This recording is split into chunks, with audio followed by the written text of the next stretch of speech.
She's so excited when I record her. All right, we got a minute. We're going to run down the battery. Well, we have the most beautiful day for coming out on the Erie Canal. It's about 70 degrees. We could not have asked for better weather. It's late September.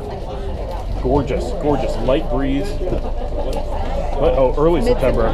Mid-September. I don't know what date it is. But we have just absolutely beautiful weather out here. It is so nice. And, this region of New York on the canal, this is Pittsford, just outside Rochester. It is just wonderful, wonderful. Lots of people out boating. I see kayaks today. We have a lot of people out walking and biking on the towpath along the canal. It's just, couldn't really ask for a better day on the canal, except maybe if the leaves were changing, that might be better. But this is perfect. So very much enjoying our opportunity here to come out.